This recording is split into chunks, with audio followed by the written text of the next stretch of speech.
Les Seigneuriales, Résidence Senior présente les rendez-vous de Myrtille. Bonjour Tata Myrtille. Tous les bons plans, des conseils et des solutions sur Radio CHU, présenté par Tata Myrtille.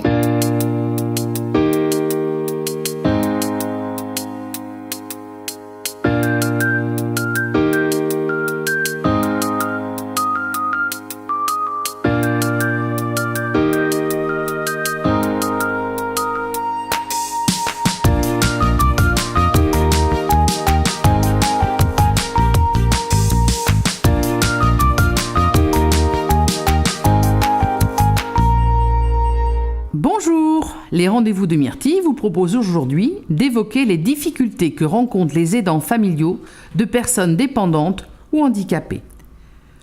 On constate depuis quelques années l'importance croissante prise par les aidants familiaux auprès des personnes dépendantes et ou handicapées pour des raisons démographiques d'une part, mais également pour des raisons liées à la sociologie des relations familiales. Au centre de la prise en charge par les aidants, nous nous trouvons d'abord et surtout au cœur de la solidarité humaine d'une part et au centre du roman familial. Mais ces aidants naturels rencontrent souvent de grandes difficultés. En se repliant autour du parent malade, ils s'effacent, ce qui provoque une exclusion sociale par isolement. Bien plus que des répercussions physiques, psychiques, financières ou professionnelles, la situation d'aide peut être synonyme de diminution, voire de rupture du lien social. Les répercussions sur la vie sociale impliquent donc un rétrécissement du réseau relationnel, et plus particulièrement du réseau familial, qui se resserre sur le noyau aidant-aidé. L'entourage réagit souvent mal et manifeste abattement, dépression, anxiété, honte, isolement, culpabilité, asthénie physique, troubles du sommeil. Les dégradations successives de la personne malade sont vécues par l'entourage comme le deuil d'un proche pas encore mort. Les enfants expriment souvent le sentiment paradoxal d'être devenus parents de leurs parents. Les familles s'empêchent souvent de parler de leurs difficultés, pensant qu'on ne peut pas les comprendre.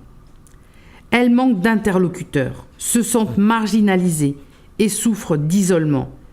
Elles se sentent parfois disqualifiées par rapport aux soignants.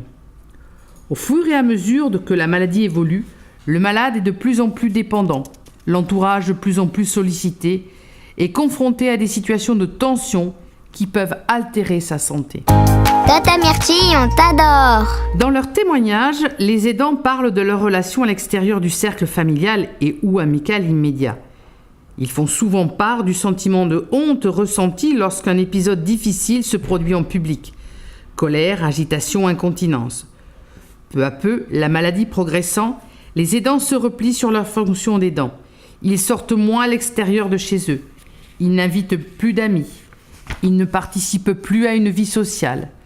Pris par la difficulté à partager une activité sociale avec le malade, mais aussi par la difficulté à avoir une activité sans lui. Progressivement, les aidants se désocialisent. Ce que l'on appelle le couple aidant-malade ne devient en fait qu'une seule personne, tellement l'une dépend de l'autre. Cette dépendance du malade emprisonne l'aidant dans une prise en charge étouffante où il finit bien souvent par s'oublier lui-même complètement. Depuis quelques années, l'idée d'un soutien à la famille ou plus largement aux aidants, des personnes dites dépendantes, en perte d'autonomie ou en situation d'autonomie réduite, s'impose peu à peu. Cette aide prend des formes très variées, soit celle d'une aide au répit, possibilité d'hébergement pour une journée, un week-end ou des périodes de vacances, envoi de garde temporaire à domicile, soit celle de prestations en espèces accordées à celui qui aide un proche en difficulté.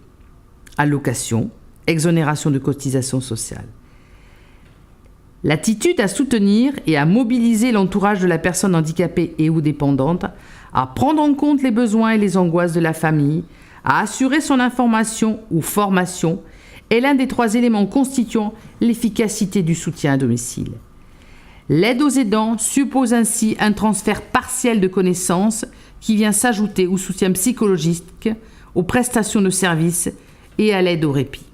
Cette solidarité dont l'exercice est présent chaque jour, chaque heure, chaque minute au sein des familles où vivent des personnes atteintes de déficits psychiques et ou physiques, reste au-delà des discours à être dynamisée, encouragée, car elle seule peut permettre de développer au sein de nos sociétés en mutation profonde des espaces d'échange à l'intérieur desquels les solitudes des aidants, mais également des malades, des personnes prises en charge, n'apparaîtront plus comme inéluctables.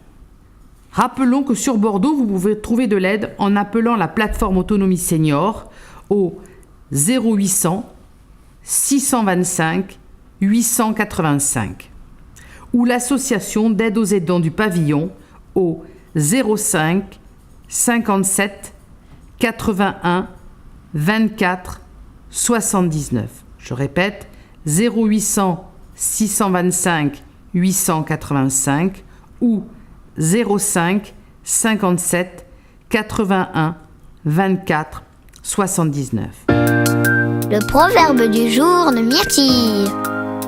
Terminons par la pensée positive. Aujourd'hui, Françoise Dolto nous dit « Tout groupe humain prend sa richesse dans la communication, l'entraide et la solidarité, visant à un but commun, l'épanouissement de chacun dans le respect des différences. » Merci de votre attention et à très vite. C'était les rendez-vous de Myrtille. Retrouvez les conseils avisés de Myrtille. Bons plans, conseils et solutions pour les seniors avec les Senioriales, Résidence Senior. Merci, Tata Myrtille. Radio CHU, c'est ta radio.